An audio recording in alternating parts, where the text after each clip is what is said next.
All right, everyone. I think we are going to get started now with the event. Please take your seats. So, hi, everyone. I'm Laurel Hunt with the Emmett Institute on Climate Change and the Environment at the University of California, Los Angeles. And I'm really glad that you could all join us here today for our session on risk mapping and climate vulnerability across the world. I want to welcome everyone who's here in person in Sharm el-Sheikh at COP27, as well as all of the people who are joining us across the world, including some of our speakers. And I would really like to thank our partners, OECD and Israel's Ministry of Environmental Protection, for hosting us. So if you've been listening at COP27 or following climate issues from wherever you are in the world, you'll hear that we're defining the scope of climate challenges and designing their solutions at the same time. This is a dynamic process, and risk mapping is an enormously valuable component of both sides of the equation. Risk mapping allows us to visualize and track climate data and determine how to prioritize our response in real time. And as we move forward, we'll be able to aggregate greater sources of data with the use of geospatial and remote sensing, artificial intelligence, and data mining, among other tools.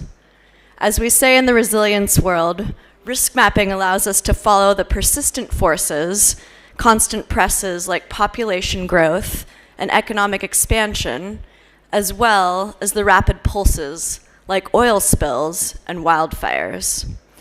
Most importantly, it helps us find system vulnerabilities and identify vulnerable communities on the ground.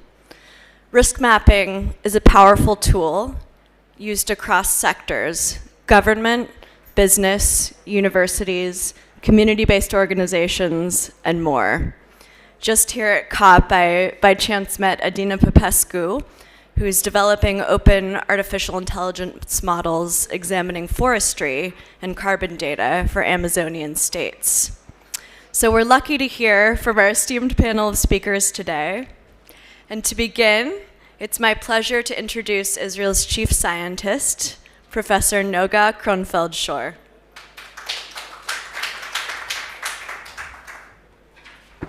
Thank you, Lauren, and thank you all for being here. I'll give a talk later on in this session. I just want to say that the COP in Glasgow was the first COP I visited, and everyone talked a lot about mitigation and a bit about adaptation, and hardly about solutions. And I think that there's a huge change within this year. And we hear now everyone talk about solutions and adaptations and risks. However, I think that we don't hear about actions enough. So we hear about the problems, we hear about the need to solve them and to increase resilience. But somehow all these talks are not moving into actions. And I think as a scientist that one of the problems is knowledge. Mapping the risks as well as the vulnerabilities to climate change at a very high resolution at the local level will enable decision makers and people that want to take action understand what needs to be done and where. And I think that this is really lacking in order to initiate action. So I'm really excited to have this meeting today because I think that we are starting to talk about solutions that will enable actions and not just solutions in general, which are amazing, but we don't know which is the right solution to the specific spot. So I think that with this, I'll let the other speakers show their solutions, and I will present my project later on. Thank you.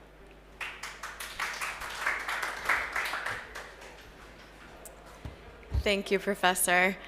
And now I'd like to call up our first speaker for opening remarks, Professor Walid Kouaslati. Professor Queslati is a senior economist at the OECD Environment Directorate. He was previously a professor of environmental economics at AgroCampus in the University of Angers, France, and a visiting professor at Newcastle University. Welcome.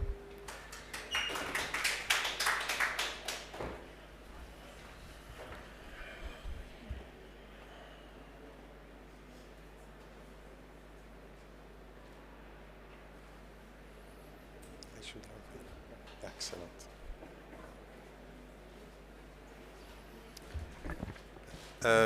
Good morning, distinguished colleagues. It's a pleasure for me to be here today to contribute in your discussion. Just let me have a good position. With the adoption of Paris Agreement, parties have agreed to pursue efforts to limit temperature to 1.5 degrees above pre-industrial levels.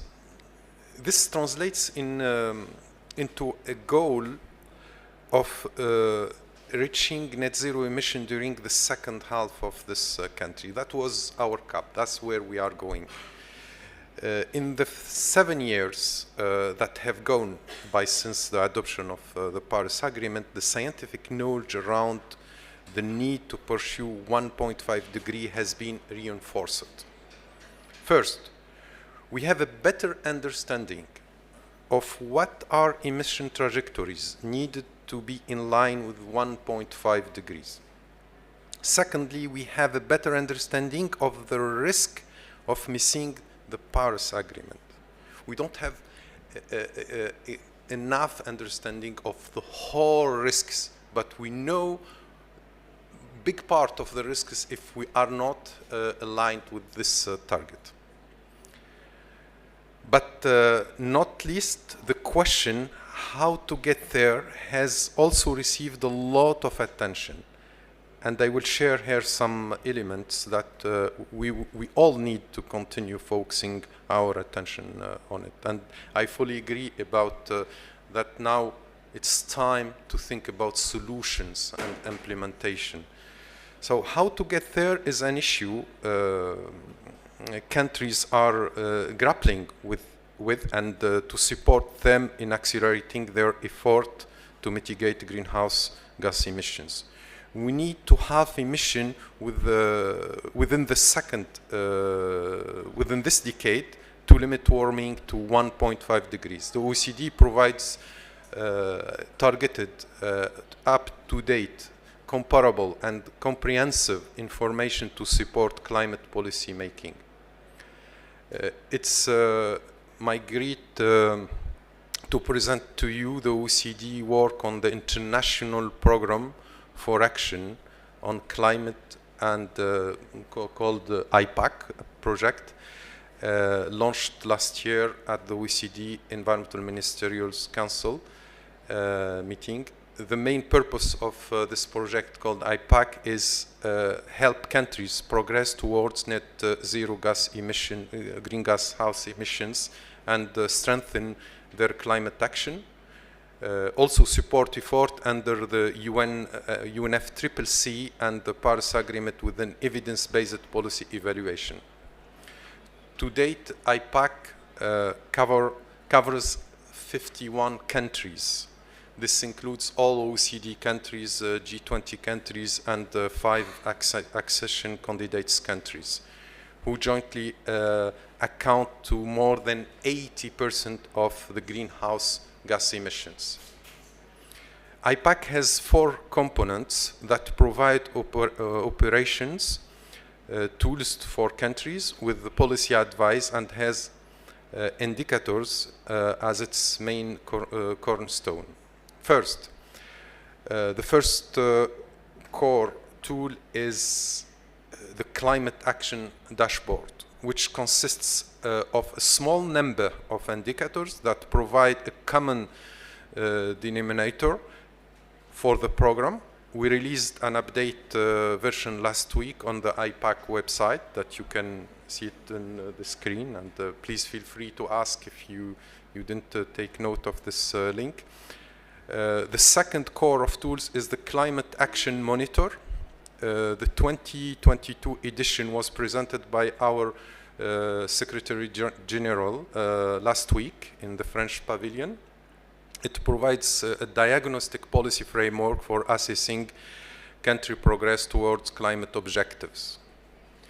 The third core tool is the online platform for dialogue and mutual learning that offers practical policy examples on how countries have addressed the challenge of mitigating climate change across different sectors and at the different government levels.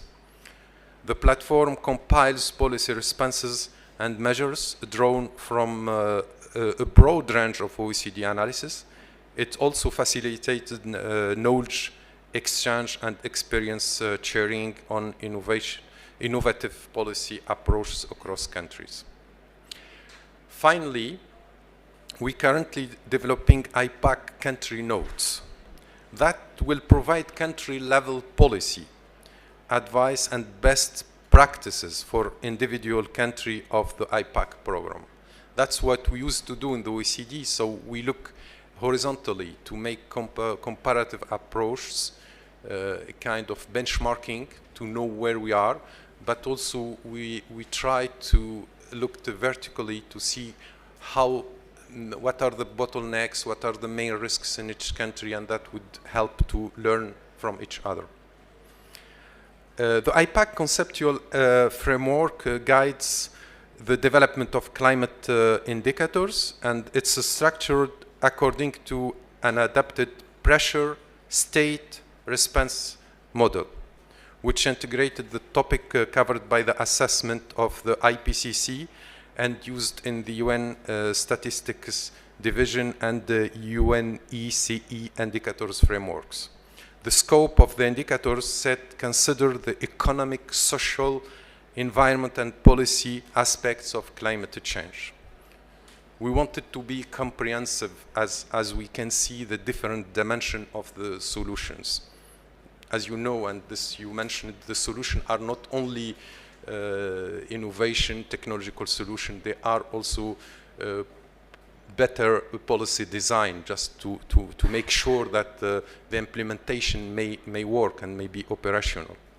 It's a holistic approach that cuts across the various dimensions of climate change and related policy domains.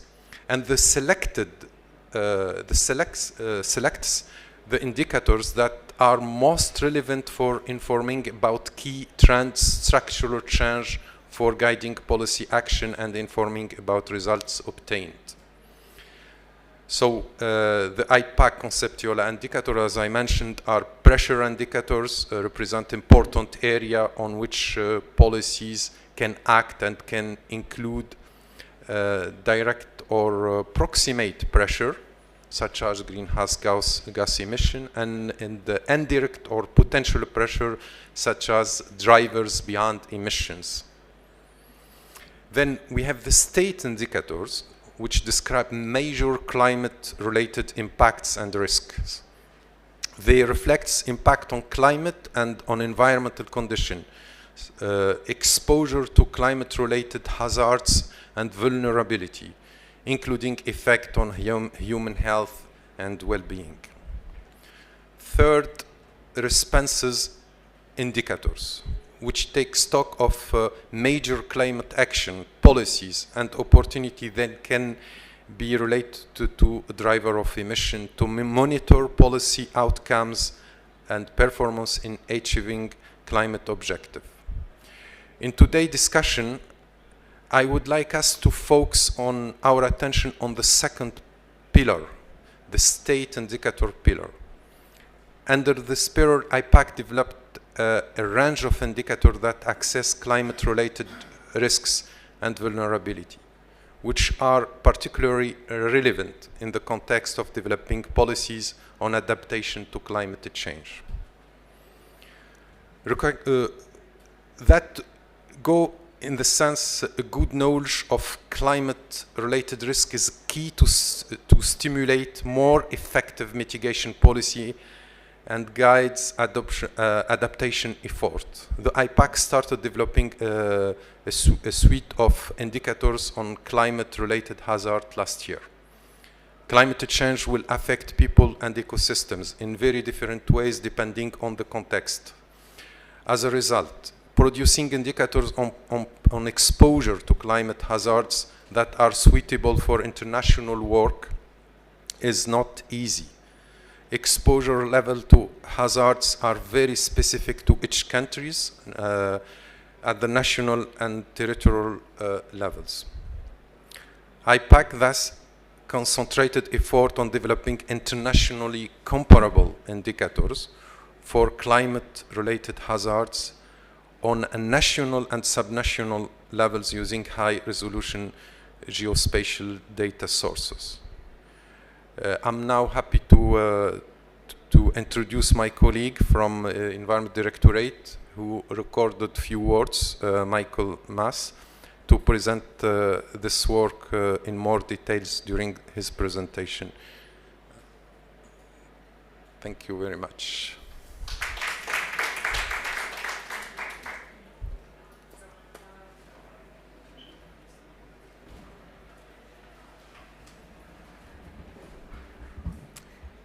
Thank you so much, Professor Questlati. So our next speaker, we're going to get back to IPAC in a minute as a part of our technical panel. Our next speaker is Ambassador Gidon Bahar, who's the Special Envoy for Climate Change at the Ministry of Foreign Affairs in Israel.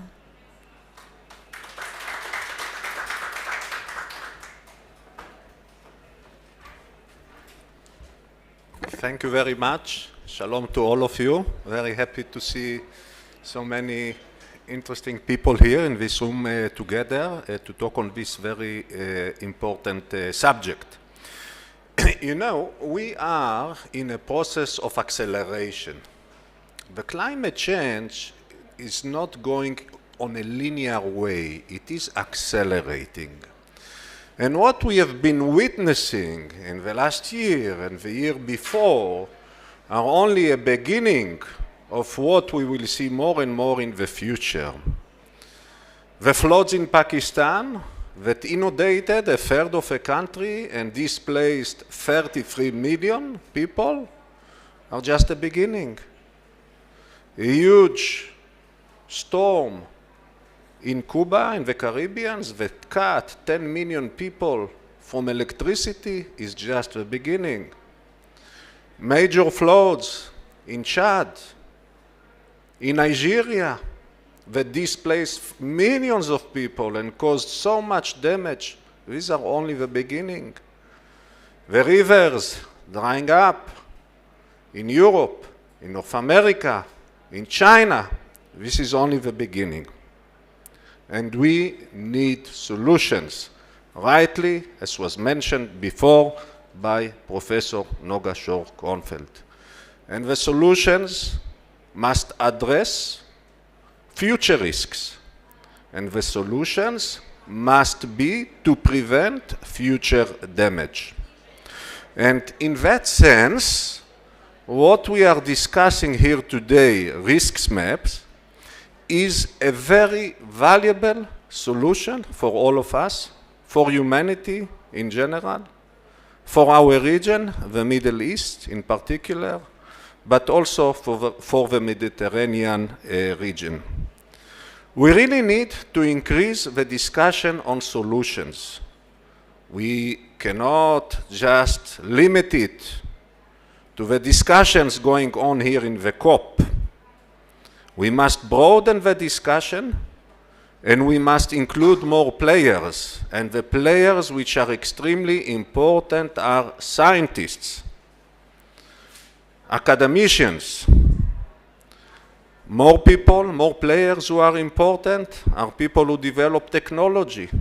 We need them. So we need to put together good teams made of policymakers, made of people from the academia, startups, civil society, and more, because we need all their aspects, all their support to tackle the rising challenges of climate change.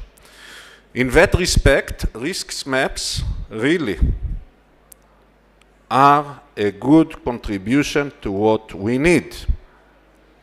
And I really want to express my appreciation to you, Noga, for your leadership. It's not evident. It's not evident. I have seen many people in different places, and they just, you know, prefer to remain in their zone of comfort and just stay there. But we are amidst of a crisis. You cannot stay where you have been before.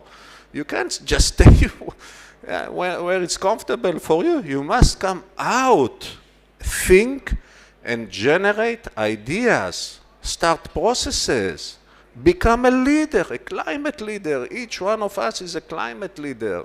Each one of us must come with his ideas or her ideas. So in that respect, I really appreciate, Noga, what you have been doing in the last 2 years. And your contribution is really much beyond the national borders of Israel. It is a contribution for humanity as a whole. And I really want also to express my appreciation for the OECD and the work that you are doing, and to say that we are all partners in this battle against climate change. There are no nations here, there are no national borders here or boundaries. We really have to cooperate together and to pool our resources and capacities to move together. So the discussion today is important. I hope that it will set ideas. It will be a model on the international level, that we will be able to duplicate it also on a regional level in the Middle East or in other regions of the world, and that we will make the maximum of it, because it is indeed a very important tool in our toolbox fighting climate change. So thank you very much.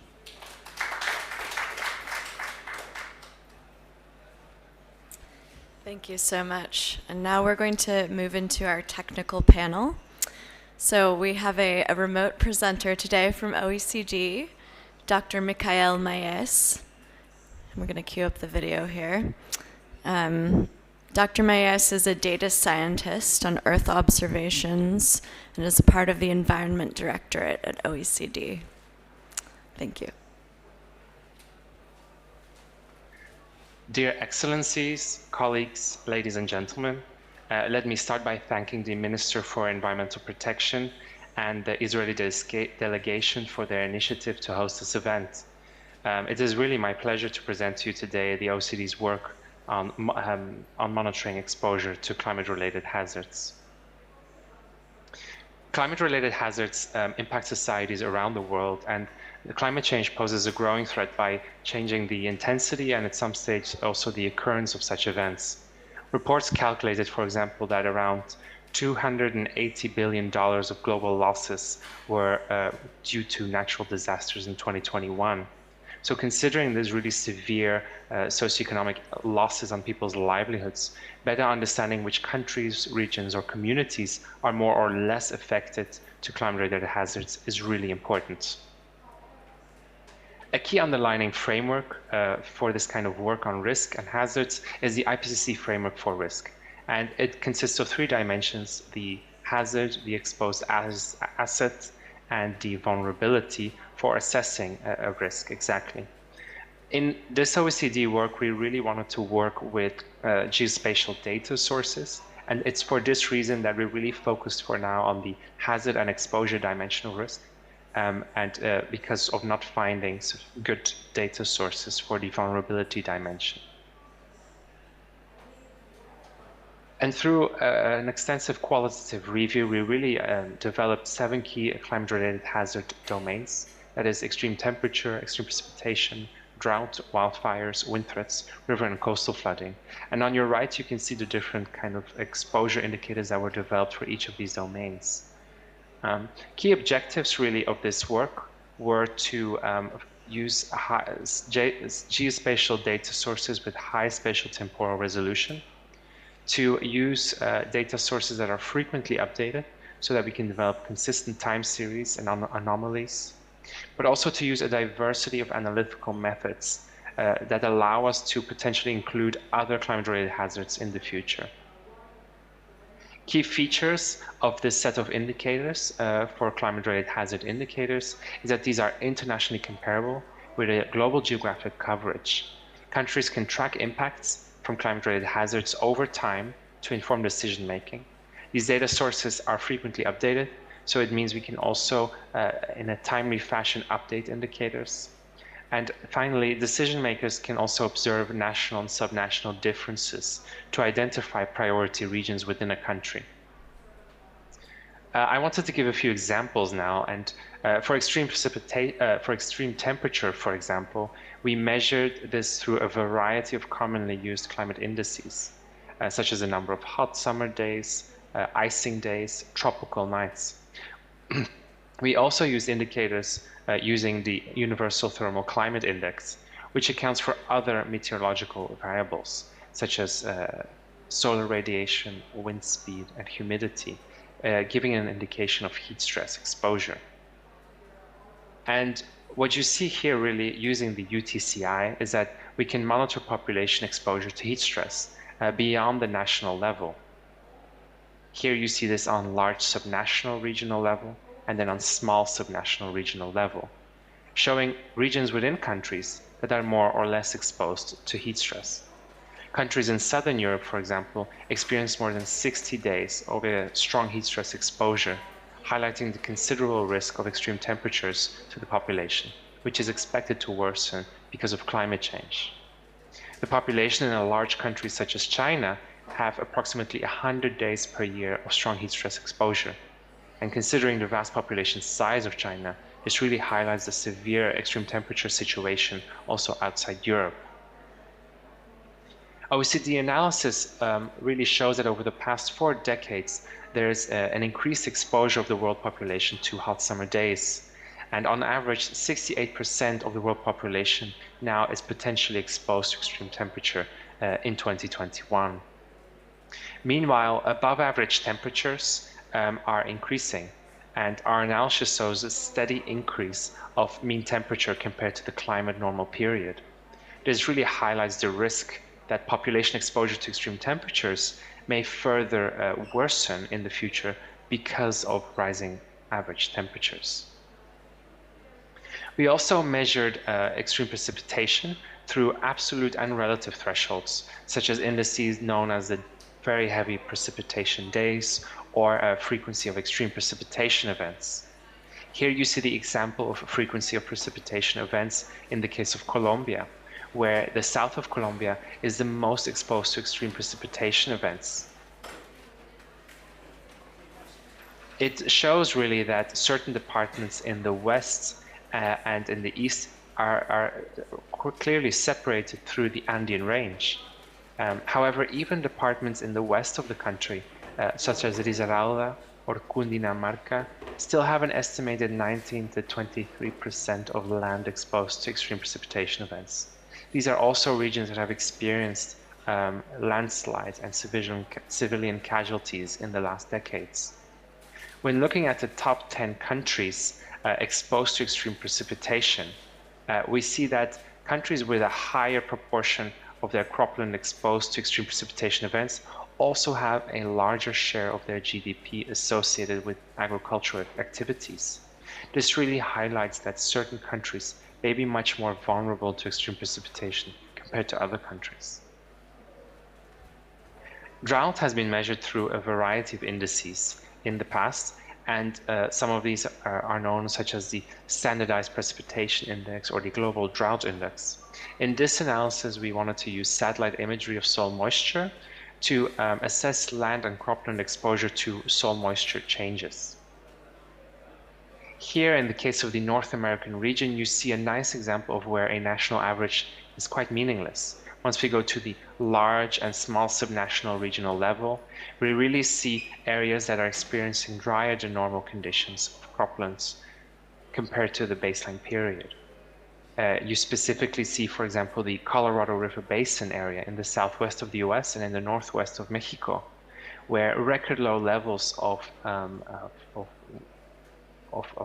cropland soil moisture exposure have been recorded.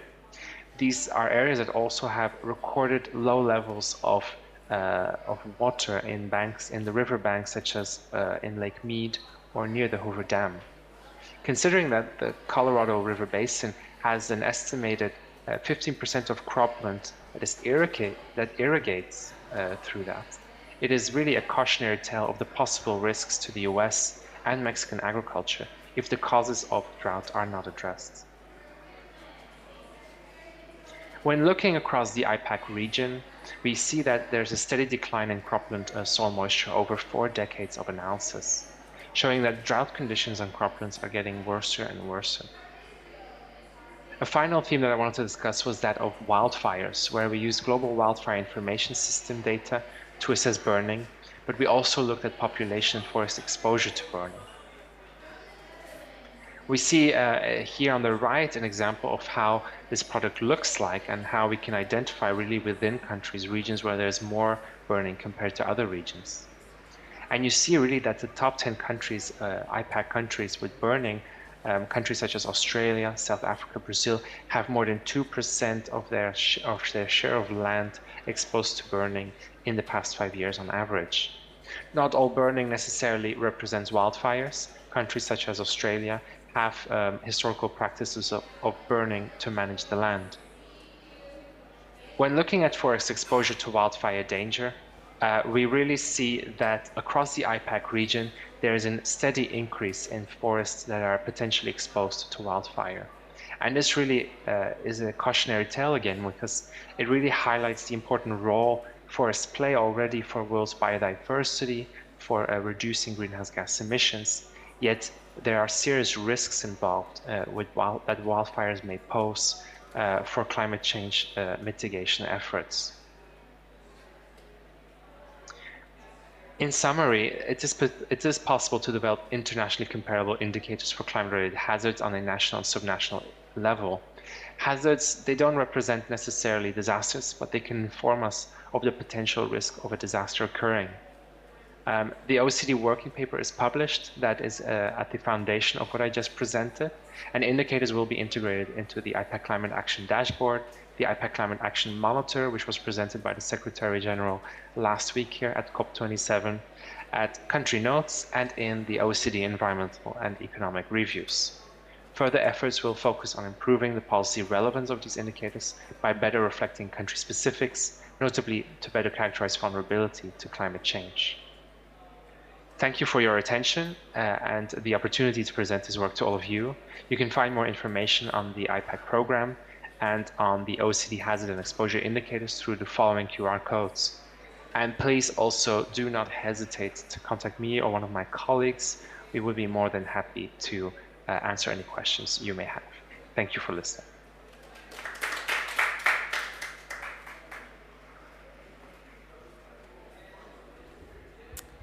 Thank you so much, Dr. Mayes, for joining us remotely and sharing all that information on IPAC. It's really wonderful work being done at OECD.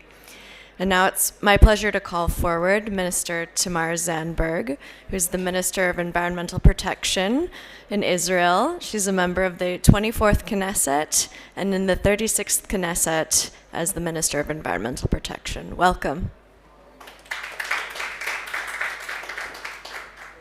Hi, thank you so much. Sorry I'm late. I just came straight from the airport. Actually, this is my returning visit today, just for a few hours, to sign an actually historic agreement with the Kingdom of Jordan regarding the restoration of the Jordan River. You know, coming here, I thought about my previous visit last week, where I had a chance to participate in a discussion in the Cypriot initiative of adaptation that probably some of you are aware of. That is an initiative led by the president of Cyprus, and last week we had a discussion led by President of Cyprus and the President of Egypt regarding the countries of the East Mediterranean and the Middle East. And we sat in one room, the presidents and leaders from Egypt and Cyprus and Greece and Iraq and of course Jordan and Lebanon and Israel. And we had a chance to, and these are countries that some of them do not have any relationship with Israel, and some of them have actually, hostile or war status with Israel. And all these leaders sat in one room and discussed adapting to the mutual changing climate. And when we talk about climate change, we just heard from the OECD, at least in Israel, in our region, in the Middle East, we usually look west. We look to Europe and, to the developed countries that are, well, maybe more prepared or mitigate more than us. But actually here in Sharm el-Sheikh, with the countries of the region, we share the climate. We share the desert, and we share the sea, and we share the warming temperature and the drought and all the effects of the changing weather. And for 1 second, sitting there, it felt like, maybe this is the common enemy that will unite all of us and forget about old, conflicts and disputes and politics. And the reason I tell you all of that is because I presented this project of the risk maps there around the table, and suddenly many eyes were at my direction thinking, we can benefit from each other, because if we share the problems and we share the challenges, maybe we can also share the solutions. And Israel, this is our first pavilion in the history of COPES, and the pavilion is focused on our technology and innovation. And we feel that although small, this is something that we can share with the world. And here is something we can share. It's not, well, it is actually, and I'll get to that in a minute. But it's not,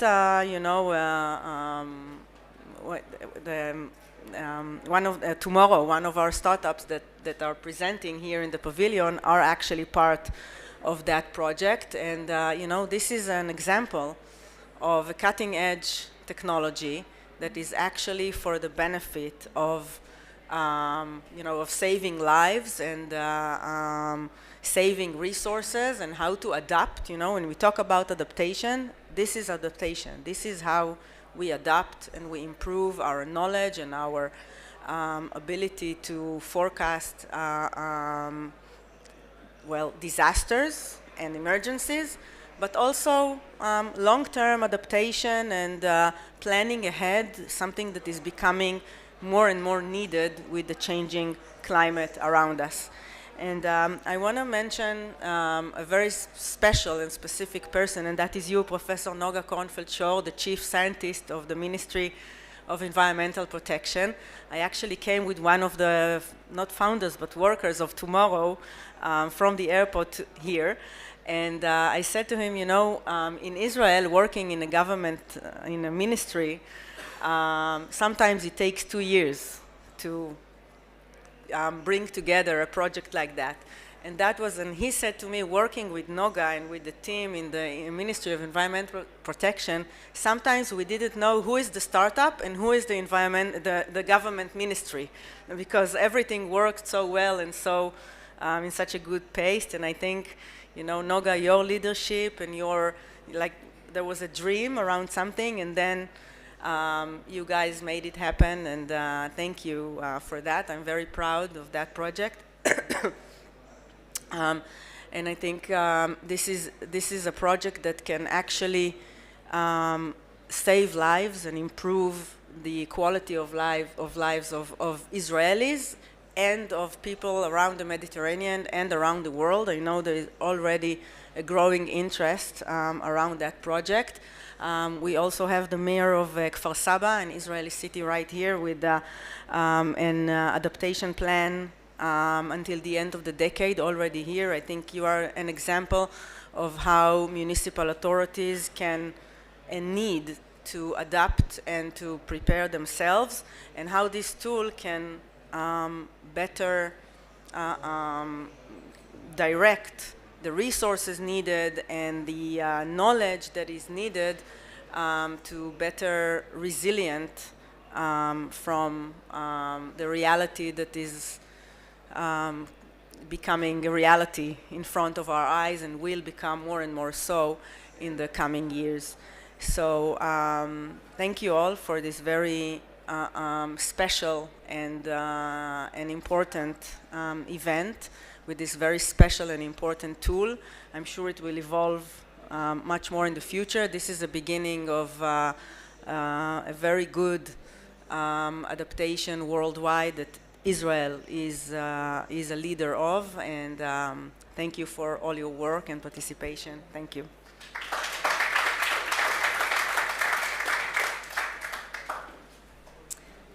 Thank you, Minister. And now my pleasure to bring up Professor Noga Kronfeld-Shor, who, as we heard, is the Chief Scientist for Israel's Ministry of Environmental Protection and Professor and Department Chair at Tel Aviv University. Welcome. So thank you. I feel that now I can only disappoint. It's really, I thank Ambassador Bachar and Minister Zandberg for their kind word. Hi. And I'll be very practical. So thinking about adaptation, I think that we have to stop bringing solutions that are difficult to use, and we have to move decision makers into actions. And one of the ways, one of the problems I encountered was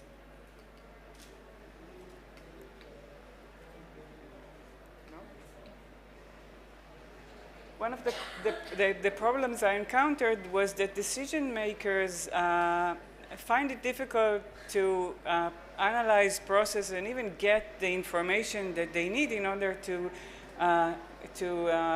take efficient decisions of how to increase resilience in front of climate change. And the reasons are diverse. Some of the information is out there, but it's difficult to collect it. Some of the information is missing, and some of the information is difficult to process, and you have to understand and have the time to process it and analyze it in order to translate it into action. And this is why we thought that our aim is actually to optimize decision making and drive decision makers into actions. And to do that, we have to.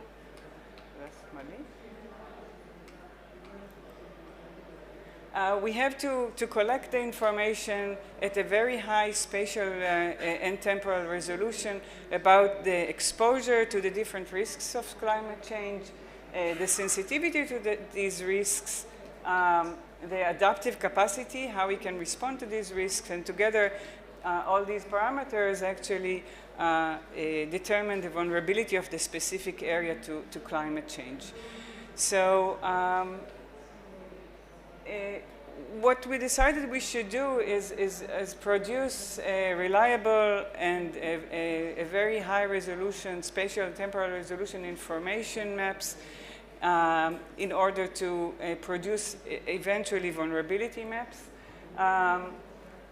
and provide decision makers with vulnerability maps at a high resolution, for example, to heat load or a flood risk, etc. So to do that, we should develop vulnerability indices. I must say that we are at the beginning. This is just the first step, but the idea behind these vulnerability indices is that the vulnerability is the result of the exposure and the sensitivity divided by the adaptive capacity. So if we increase adaptive capacity, we actually reduce vulnerability. And this is just a simple equation. The real equations should be developed and be much more complex. But once we show a mayor, for example, the vulnerability at a high resolution, he can dive into this index and understand why the vulnerability is high to each risk and to each field of vulnerability.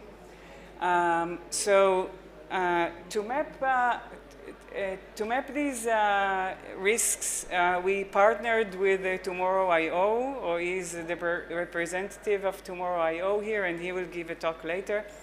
Tomorrow is a company which you will hear about later, but they were able to provide us using models a very high resolution maps of all Israel.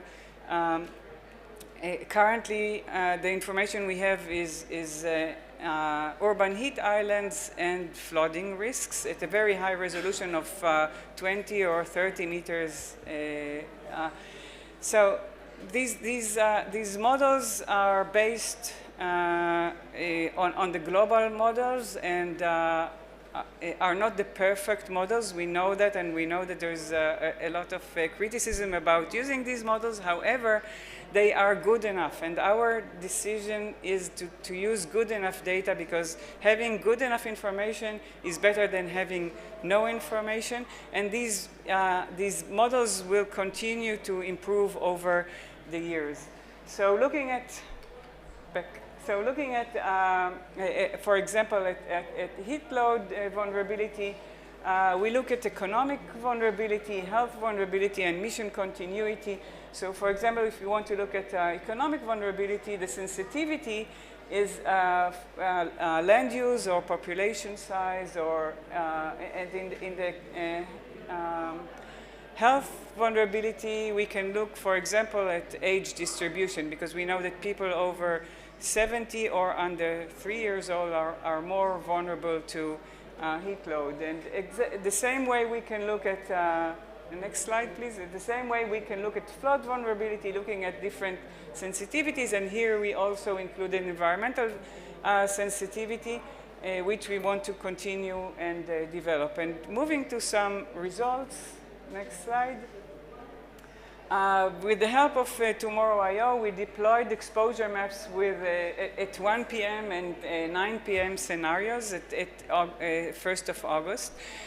We chose 1 p.m. because this is the highest temperature of the day, and 9 p.m. because one of the biggest problem with heat loads is that the urban heat islands do not cool down during the night. So if we look at 9 p.m., we see which areas in the city do not cool down, and we found differences of about 9 degrees Celsius between the city itself and its surrounding, which is a huge difference. So think about 27 and 36 degrees during the night. And just for an example, we combine these data with the sensitivity data of the percentage of people and the population densities above 70 years old, and with a socioeconomic level, understanding that people with low socioeconomic level experience energy poverty, can't use air conditions, or even if they have air conditions, they don't want to use electricity. And we produced maps. For example, you can see urban heat islands mapping of Tel Aviv area, and you can see that there are several dots which have extremely high temperature. We divided the temperature differences to 5. These are the elderly percentage and population density, and socioeconomic level and population density. And if we look closer, for example, at Jerusalem,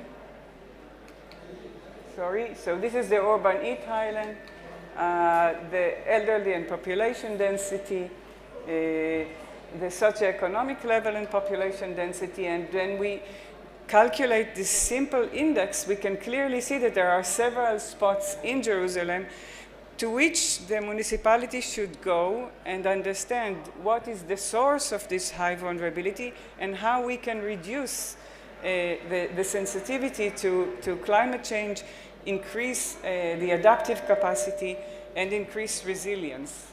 Another example is national flood hazard vulnerability maps. So here we consulted with insurance companies, and they told us that floods below half a meter high are much less hazard than floods above half a meter because of the electricity ports and the tables. So it's a much larger insurance event when the flood is above half a meter. So you can see here the elderly again and the population and the flood risk. And the next slide, this is Acre, Akko. So you see the flood risk. Flood risks are, the scenarios are in terms of frequency. So this is one an event that is one in 50 years. And of course, with climate change, the frequency will increase. And then this is population density and socioeconomic level and elderly population. And again, if you combine all of them and calculate the sensitivity, you can see very specific areas where the sensitivity, the vulnerability is high. So with this map, for example, we can, if we have an early warning system, the municipality can go directly to these areas, even at an early warning system, to clean the drainage system, to make sure that we don't have floods there, and on the long term, improve the drainage system in these areas to reduce the vulnerability. So our mission is to reduce, to eliminate all these red areas and have only a yellow map for the whole city. After getting such a map, the mayor, for example, can press on the red area and get the sources of the high vulnerability. And from these sources of vulnerability, we want to move them into action. So we will also have a response toolkit which will be a sort of resource information center, including relevant governmental decisions, funding sources, success stories, etc., which will move the decision makers into action.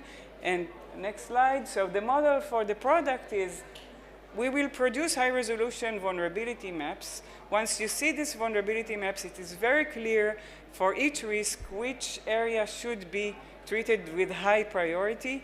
Pressing on these areas with high priority, you will understand what are the variables contributing to this high vulnerability. And from these variables, you will get the response toolkit, which will help the decision maker to move into action plans to increase resilience.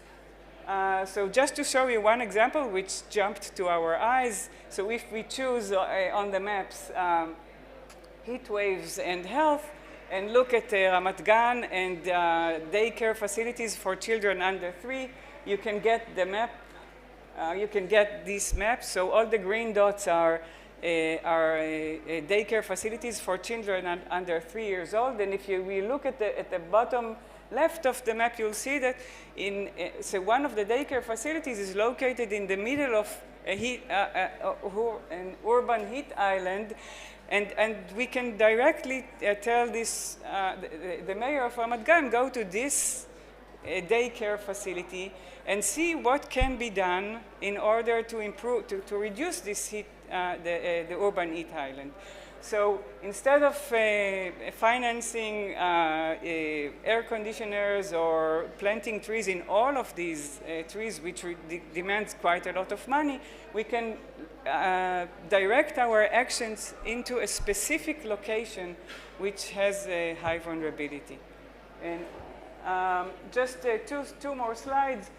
One on the principle of operations. So our decision is that we are going to use good enough data, because I think that even this knowledge is much better than what we have now, and we can't wait 2, 3, 5, 10 years until we'll have good enough or we'll have excellent data.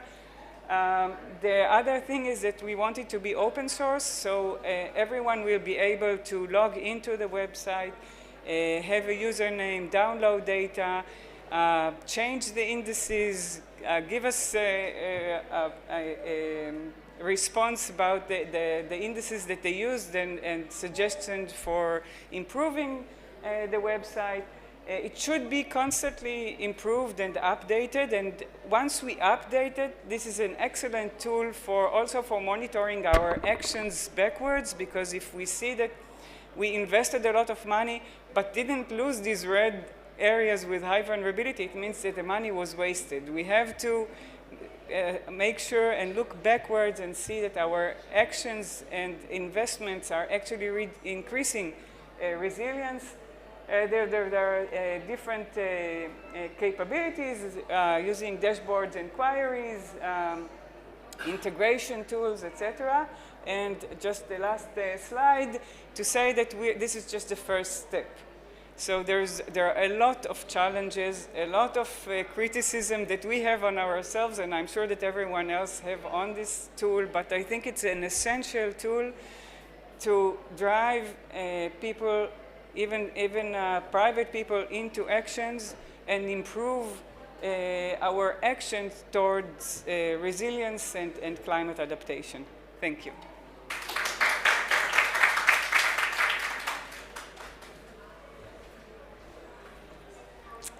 Thank you, Professor. And I love the connection to open data there. Now I'd like to bring forward Roy Sahaf.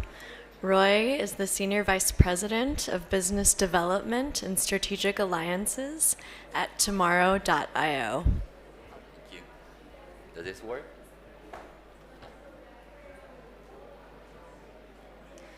Hi, everyone. Happy to be here. Did you get the one for me today? Yeah.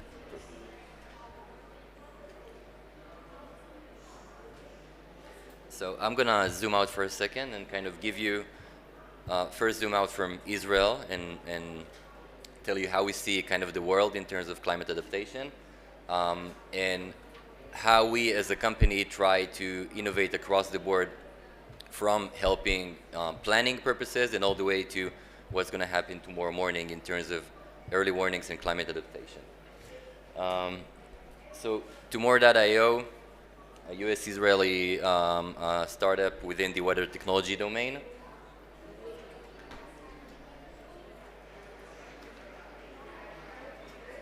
Perfect. So I think the first slide is one of the most important slides because most of this, the conference is about climate mitigation and transition. And the truth is that although net zero is probably humanity's most important goal at the moment, we understand that it will take decades until we're going to see those green products to have a real impact.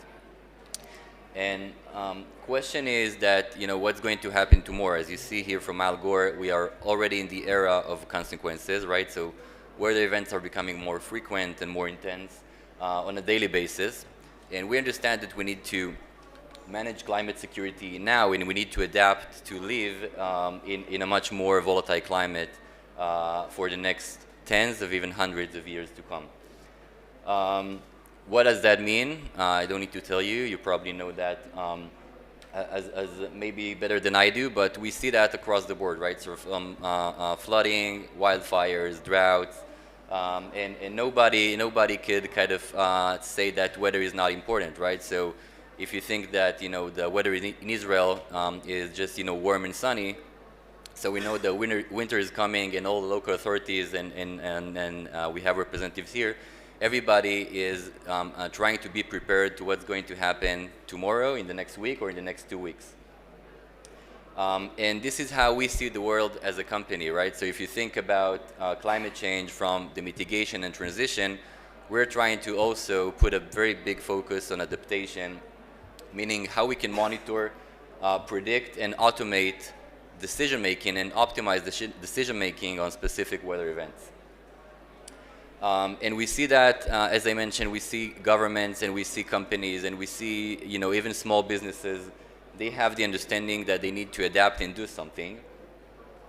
But what we try to do together, what we try to convey is together with us and a lot of other partners and companies around the world, we have an opportunity today to make a real difference and make a real impact on people's lives now. Because what you see here, and I don't know what does this tell you, but this is the global image of terrestrial radar, weather radar coverage, right? So as you see here, you can see the US, you can see Europe, you can see Australia, but you can see that Africa is not here, most of it, Latin America, some places in Southeast Asia. And that means that those people, and actually 5 billion people around the world, do not have reliable weather information, meaning those people do not have reliable weather for agriculture purposes. They cannot, of course, protect themselves from a flooding that is going to occur tomorrow morning. And for us, knowing that it's going to rain tomorrow, it's a given. For most of the world, it's not kind of the same situation. And if you follow the UN early warnings initiative to have early warnings for all in 5 years from now, just announced in this conference, they basically published those exact 4 pillars, right? So it starts with risk knowledge, and this is what Noga just shared, right? We need to understand and know what is the risk and what's going to be the impact. Then we need to have the technology and the observations to really, track it. Then we need to have the impact-based forecast to really understand what's going to happen and what's going to be the impact. And maybe one of the most important pieces of it is how we are able to communicate the right information to the right people at the right time. And in order to do that, basically there's a full suite of technology, both hardware and software, that you need to have in place, right? So you need to have hazard simulation models that, like Noga just shared. You need to have a nationwide sensing network. So I just shared the radar coverage in the world. You need to cover the world with real-time sensing. You need to have high-quality global weather models, high-resolution global weather models. And also you need to have dedicated applications that you can alert a farmer in Kenya that he needs to take a specific action because tomorrow there's going to be a flood. And the only way to achieve that is to basically have everything in place, from observations, models, and products. And the fact is that today, in most of the world, the situation is not that great. So it's not just observations. Most of those countries I just presented do not have the ability to run cloud-based, HPC modeling, and they do not have the product to reach the last mile communities. And basically, we are the first company that is trying to innovate across the board and create proprietary observations, models, and products for different use cases, and to basically be able to impact different communities. And this is our mission, to help businesses, governments, and individuals to manage their climate security challenges. In a glimpse about us, so we are, as I mentioned, a group of about 200 people spread from Israel to the US, 6 years old company. And we're basically already working with, I would say, every weather-related or weather-sensitive industry, from agriculture to insurance to outdoors, logistics and supply chain, and more. And I want to give you kind of a very quick overview about how we achieve each one of those segments, from sensors to modeling to products. So we basically understood that the only way to create a real global coverage of high-quality information is for us as a software company to go to space. And over the last 2 years,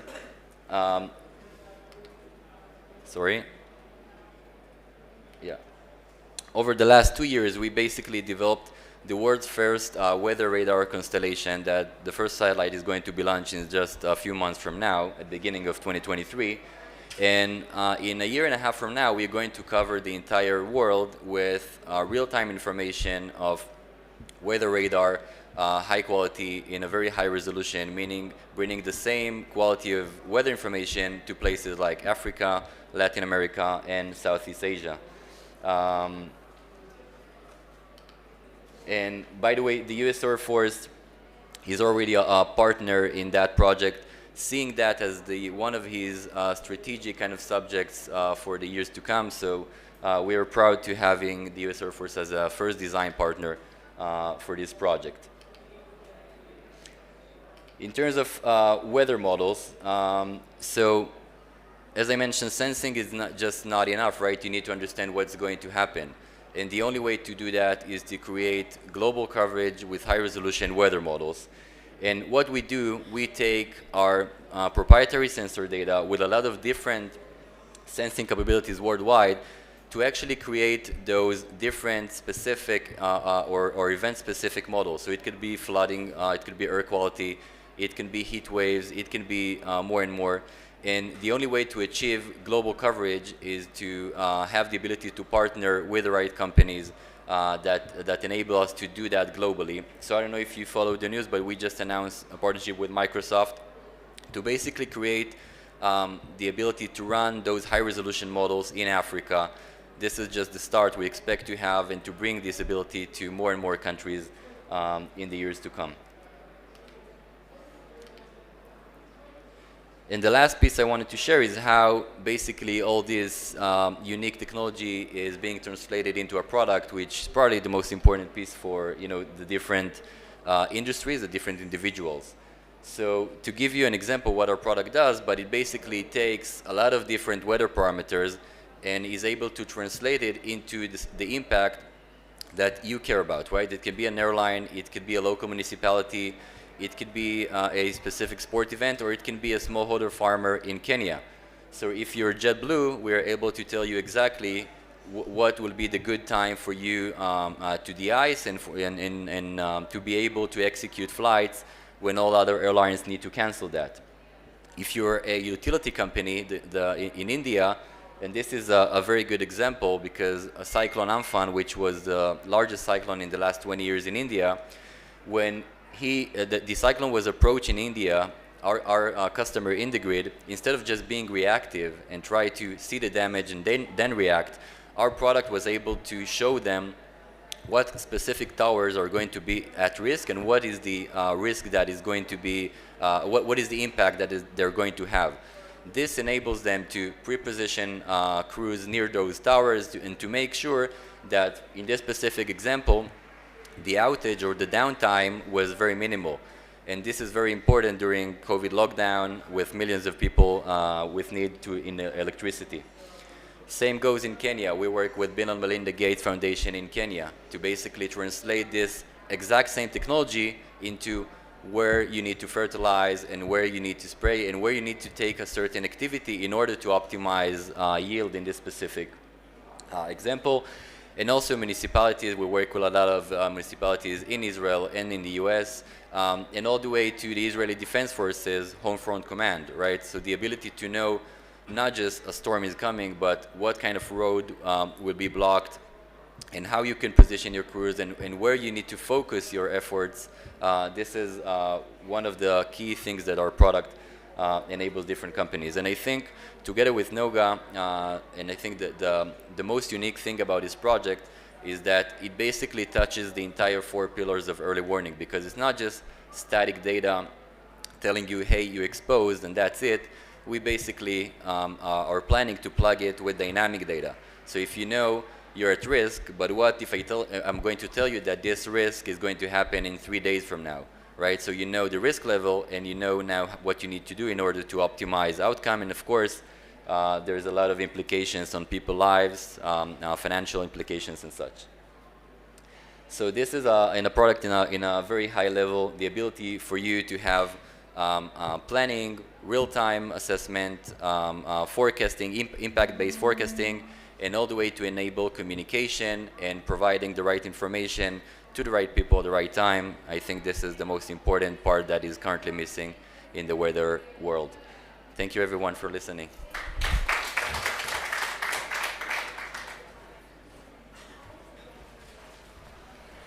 Thank you so much. It's fascinating stuff.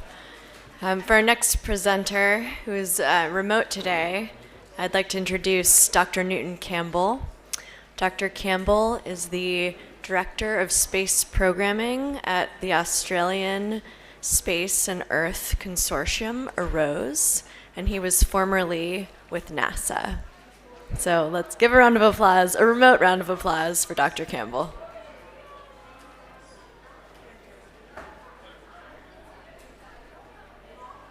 Hi there, I'm Newton Campbell. I'm the Director of Space Programs at the AROSE Consortium. That's the Australia Remote Operations for Space and Earth Consortium out of Western Australia. I'm going to talk to you today about the results of STEM Outreach Practicum, where we're crowdsourcing not only student software development, but important open questions for risk mapping coral reefs. Let's get into it. The core team that started this investigation was made up of myself and Douglas Trent, who at the time were both on the NASA Langley Research Center OCIO data science team, and Dr. Katie Lesneski and Joe Oliver, two coral experts at Coral Vita.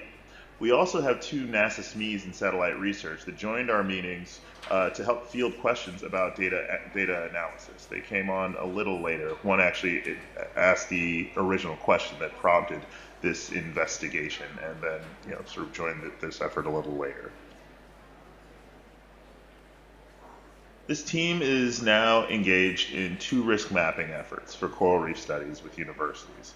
I've been working on these kinds of practicums with Georgia Tech for over 2 years, and University of Rochester starting a few months ago. And I'm facilitating these practicums with a few international universities to get everyone working on a similar problem. So let's start with the problem, the challenge we give to students. Explicitly during these practicums, students are asked to create a pipeline for using NASA satellites to predict the existence of coral reefs on satellite paths and to describe properties of their health. As there is no one holy grail of coral data on Earth, students have to fuse together open data such as Allen Coral Atlas or ReefBase to serve as ground truth data for machine learning models that address these questions. Our students have to create and implement technical approaches to realizing this concept of operations. They have to really dig into understand the problem before they develop these data pipelines to actually investigate it. When they do, it's helped them identify open questions that can be answered using existing technologies, such as in this approach diagram where students realize they need a spatial database technology such as PostGIS to easily query polygons of data in certain locations. Given the application, most student approaches work the same way. Build downloaders or scrapers to grab the open data, both the satellite and coral reef data, fuse the data sets using a series of indicators, important features, and rules gleaned from research and SMEs, and then insert that data into a spatial database such that it can be called on for machine learning and actually called on by the models that they train. Now, much of the hard work for the students is in that feature selection and data fusion step. Of note, in the first semester, which was back in fall 2021, students had to only fuse the ground truth data set. This semester, students have to fuse both the ground truth coral reef data and the predictors. That's the satellite data. While teams are developing models that can work globally, teams typically start with a region of focus and work outwards from there. This gives students a manageable area to investigate, particularly accounting for environmental effects outside of coral reefs. But the original challenge was to build a global detector. In user applications, and this is an example of one, the student groups have had better results for their application by using multiple regional models. We do have them continue to investigate both global and regional to tease out additional challenges and research questions about both approaches. Fall 2021 led to a lot of discovery about significant features to use for prediction. The students had back and forth with the coral SMEs in particular to ask why certain features of the backscatter were more correlated with either coral existence or coral bleaching. Remember, they were only using Calypso at the time. So as you can see here, the students left that semester with an academically interesting accuracy, we'll say. But they really teased out some interesting questions along the way, like what regional environmental features over time can disproportionately impact accuracy, and can interpolation between LiDAR transmissions be adequately done? What interpolation techniques are valid so that we can train on more of the ground truth data available in the open source? These were all questions that still remained after this semester. And now, in the fall of 2022, this semester, both the Georgia Tech and University of Rochester students were able to achieve much more reasonable accuracy levels than their predecessors. This was both because they were able to build on the previous work and lessons from the previous semester students, and because they were actually allowed to use instruments that are more appropriate for this task, like those from the NASA MODIS and Landsat missions. A significant effort this semester has been put into the students answering more surgical questions, like how do you distinguish coral from algae? An example of the level of accuracy that I was talking about is on this diagram. I believe this was only a single region, but the Rochester group was able to achieve 91% validation accuracy from MODIS and Landsat data. And Georgia Tech has been able to do roughly the same, a little higher, I believe, with just the Landsat data. However, it still doesn't address the coral algae distinction, which kind of gets to more of the heart of the question, because it might lead to a significant number of false positives. To try to address that, the students face a real problem in that there is not much ground truth out there that we in the SMEs know of, at least, about algae in an area. What's nice about that is that it's forcing the students to come up with clever techniques, such as this one, where they look for temporal prediction clues in order to infer algae. They also are looking at a host of unsupervised learning techniques, which could be an entire semester of study, if we're being honest, in and of itself, on detecting ocean phenomena with very little data. The difficult question in that case becomes, how do we validate the results of those techniques, short of deploying an array of physical detectors to validate them? So the outcomes of this project are open source by the schools and students. In some cases, the students have updated their models and posted them to their own GitHubs. Please take a look at some of them and reference the students' work where you can. They certainly put quite a bit of effort into this and other practicums I've taught just about every semester. I'm at about 6 now, and we're certainly planning on continuing. I have another one on a different topic in the spring, climate related as well. Just to recap, the questions, which are arguably the real results here, are: what are valid techniques for interpolation among satellite data to use more training data? How do we distinguish between coral that's paired with algae and algae alone? Does this require another kind of sensor to be used as a predictor? What are good techniques for having models learn temporal changes that will increase accuracy? What regional environmental features impact detection? And really, how can we use data labeling to create one model as opposed to multiple to address this problem? So special thanks to all the administrators at both Georgia Tech and University of Rochester for having us execute this project over multiple semesters, as well as all the other organizations that supported us in various ways. And to reiterate what I said when presenting the curriculum for this on the 11th, this is how we address the problem. We can come up with as many advanced solutions to these problems as we want at COP. But if every one of those solutions doesn't involve how we train the next generation to continue the work, then they won't be long lasting. How we learn to solve these problems, sure, starts at this point in time with the pressing need for our survival. But much like all the other work we do in space, that curriculum should only start at survival and end at the edge of an eternal tomorrow. Thank you very much, and have a great COP. Thank you, Dr. Campbell, and that connects well to the event we had on coral reef adaptation earlier this week. Now I'd like to bring forward our panelists for the applications panel. We have Maya Crabtree, who's the Director of Environment, Climate and Planning at Forum 15, and Jason Gray, who's an environmental attorney and climate policy expert who serves as the project director of the Governor's Climate and Forest Task Force at the Emmett Institute of Climate Change and the Environment at UCLA. Welcome.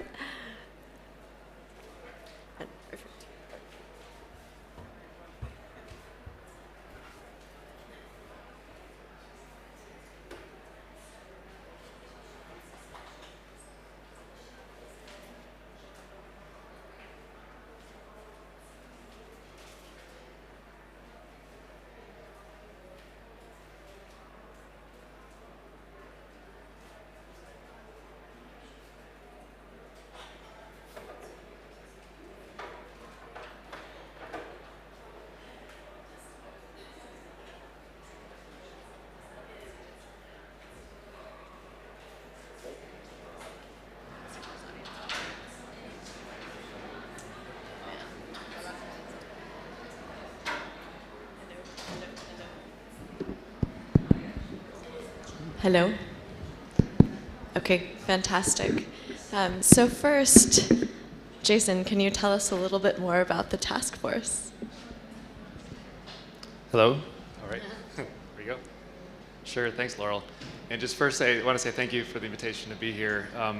As I work with Laurel at the Emmett Institute on Climate Change and the Environment at UCLA School of Law, so we like to just have a really long title to where we work. But my project director status is helping a task force of 39 governors from across 10 countries trying to find ways to reduce deforestation, alleviate poverty, and find solutions together. Really what this panel is hopefully, I'm very excited because I think it can really help, focused on tropical regions. Using different types of solutions, looking for financing, looking for ways to help the populations in these places, but really to address climate impacts. And I've been taking notes furiously on my phone, which is sort of hard to do, but I'm going to hold it here because I learned a ton from this meeting. And in particular, I wanted to thank Professor Kronfeld-Shore for just the framing of this, learning from Tomorrow.io and the OECD and the government. Representatives from Israel was phenomenal. Our task force is really structured around trying to find ways to better use information for decision making. So we are looking for ability to help our governors and their staff find ways to address climate impacts, to mitigate emissions, and to finance these actions. Some of our governments have some capability, some really good capability of predicting flooding. So they'll have in-forest monitors that help them advise riverine communities down the road or down the river of maybe time to move for a week or so. But they have challenges in trying to collate all this information together and making an ability to have predictions. So a data source and a program and a tool that may help them do that, I think will be of incredible interest to all of these governors and their teams. I liked the explanation of the need to move forward with action using good enough data. I'm formerly with the California government, and I ran the California carbon market. And there's a lot of discussion here at COP and elsewhere on the importance of that as a financial tool and the need to have really good data. And that's important. But governors and governments need to make decisions. Communities need to make decisions. So the ability to do that with the best available data, the good enough data as it continually improves, I see huge synergy with what our task force is looking to do, and ability to leverage these tools I think would be of really great interest. Most of our governors are focused on forestry related work. So we have quite a few partners looking at NASA and others on types of forest data, forest maps, to really help put the investment in the most priority areas. So the focus on priority areas for potential risk, I just see that completely overlapping. And I would love to follow up more just to try to put our governors and their teams and our other partners in touch with you all to see how that can be combined. I think the minister's remarks on climate change really being almost a unifying enemy. I mean, the climate crisis here, finding ways to work together on that. That's what our task force is all about. Again, we have 39 members from across 10 different countries, really different economic conditions, different community conditions, different climatic conditions, different financial conditions. These tools, to me, are something that I'm definitely going to follow up on and hope to really put our governors in touch with you. So I just wanted to say thank you so much, and I look forward to learning a lot more. Thank you so much, Jason. And now I'm going to hand the mic to Maya to tell us a little bit more about Forum 15. Okay, thank you very much, Laurel, and thank you for having me. Thank you especially to Noga for inviting me. To a great extent, I'm doing very similar work, but on a much smaller scale. We are Forum 15 is the coalition or task force or organization of the major cities of Israel. That's only 15 or 17 now cities, but they span over 33% of population and over 80% of commuters, pre-COVID commuters. Now we'd have to count again. So basically every step we take impacts many people who basically visit our cities every day. And we also see that as a responsibility as the stronger cities, both financially and structurally, to take responsibility and promote climate policies and also share the information with other cities. So what we have been doing since 2008 is promoting climate policies in our cities.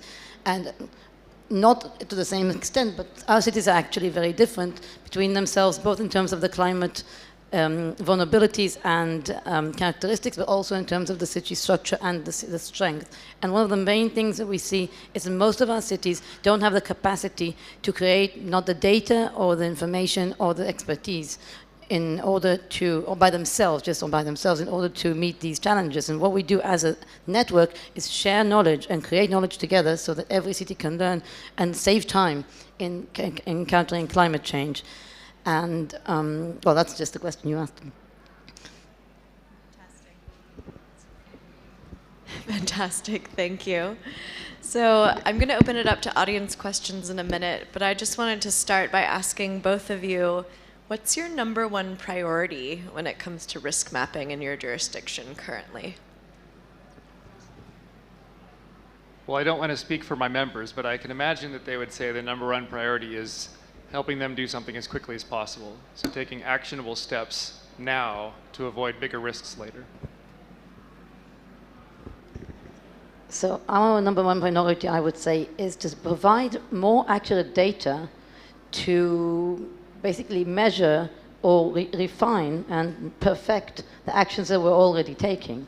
So many cities are taking action, you can call them pilots, or sometimes it's, no regret steps or so close to no regret steps. But many times, in most cases, we took these decisions, both as cities and also as an organization together, based on very little data. I'm embarrassed to say how very little data we had when we, for example, in 2010, for Sabah municipality, whose mayor was sitting here, decided to adopt the Green Building Standard. We decided as a whole network to adopt it in 2013, and the State of Israel decided, following this process, to adopt it in a nationwide capacity. I must tell you, again, in this room or everyone's watching, we had very little data. However, with time, due to this policy, we managed to collect data and qualify the decision and make it more precise. We need the same thing. We need to do the same thing with all the features of adaptation and mitigation. But focusing on adaptation, we need to have more precise data because we already know what the main risks are, but we don't know exactly where they will influence and where they will impact us and to what extent in order to prioritize and to implement in action plans. All right, thank you. And so since we're talking data, let's talk indices. So indices are the component of risk mapping that are subjective, right? And so I'm just wondering if you can tell us a little bit more about what indices you're using for risk mapping, or if you're not, what you would like to see incorporated into the indices, what data? So I think a lot of our governors are really using indices of deforestation. They're looking to drive down deforestation and therefore address climate change in the way they can, but at scale, so at jurisdiction scale, which is really our goal climate-wise.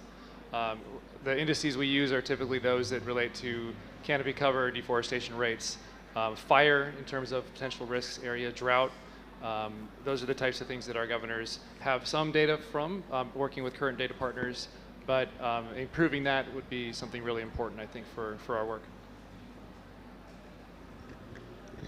Oh, as I mentioned, we're not that good at indices yet.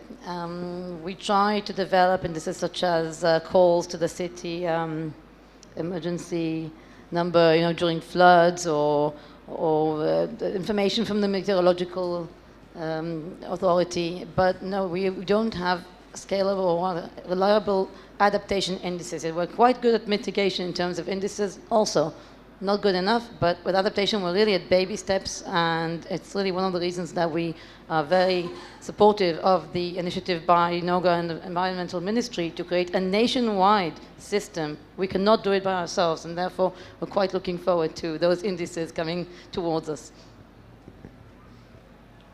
Great, thank you. So now I'm going to open it up to audience questions, if we have any.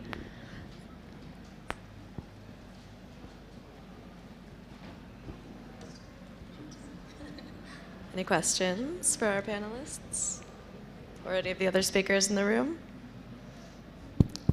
Noga? Okay, I'll ask another one. So I just wanted to know, there's a lot of folks that would like to incorporate risk mapping into the work that they're doing. There's this big gap, as we can see, with decision makers and implementation on the ground. And I'm wondering if you guys have any advice for folks who are just getting started. Perhaps it's cities, perhaps it's networks. What can folks implementing on the ground take out of this? I mean, I guess I see the role that the Secretariat for our task force plays is trying to help understand what are the options, and then putting our governments in touch with folks that are the experts.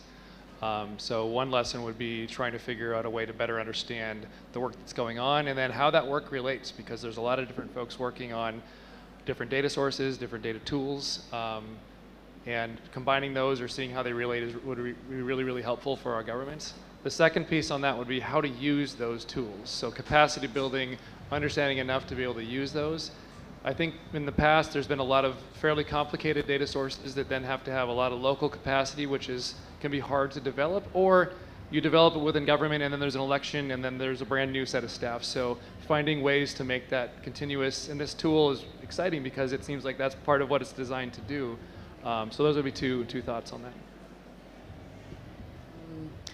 I would say similarly, using local experts, I'm starting with academia, because we don't work enough in Israel, I think, with academia in terms of data-based policies or information-based policies.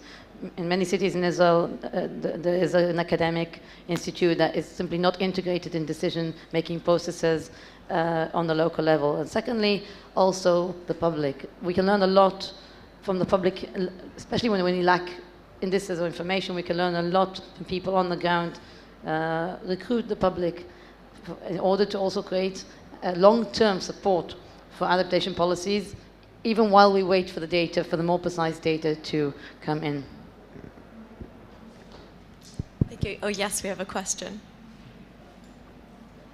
How do you view integrating qualitative data from local communities into mapping in order to adequately present actual risks and make them culturally and politically competent in the areas those maps are risk mapping? Yes, I mean, I think that's what our task force members are really looking for, is how do you do that in a way that both from the data providers, they're understanding the needs of the governments and of the communities, and then how do you integrate those things into those tools?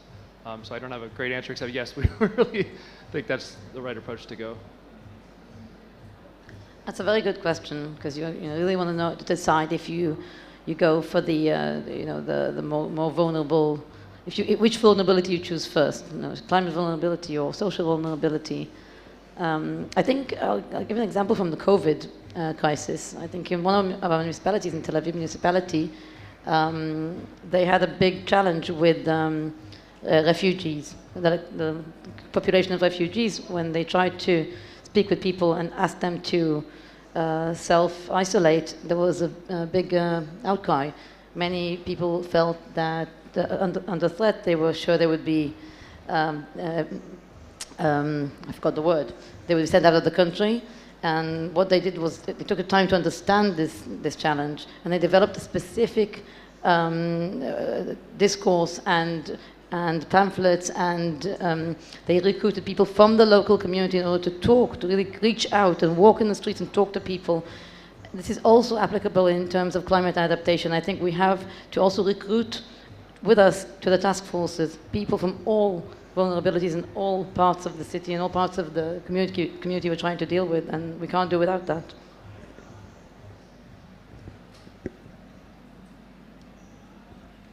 Any other questions? Looks like we have one more. I just wondered, picking up on some of those comments on capacity building and this kind of new area, I wonder if you imagine that in time, will there become some kind of standardization for this risk mapping that could help expand it to other localities where perhaps the capacity is both on the technological side and the local expertise and data could help accelerate that? Is that something that as a process, different actors working in this area should be trying to work towards? One of the approaches we try to take is to, again, bring our task force members in touch with as many data providers and products and tools that are out there. I know from many of our governors that is a very strong request, is like, this is great, but how do we make sure we can understand all these and either choose one or a suite of them that work together? But I guess that would be a question more for the folks that are working on the tools, is can they be done? Can that be done recognizing that there are very different contexts, socially, politically, atmospherically, even in some of these jurisdictions? So I think that's a great question. I don't know how a great answer, but I would have the same question you posed to the folks working on the science and the data.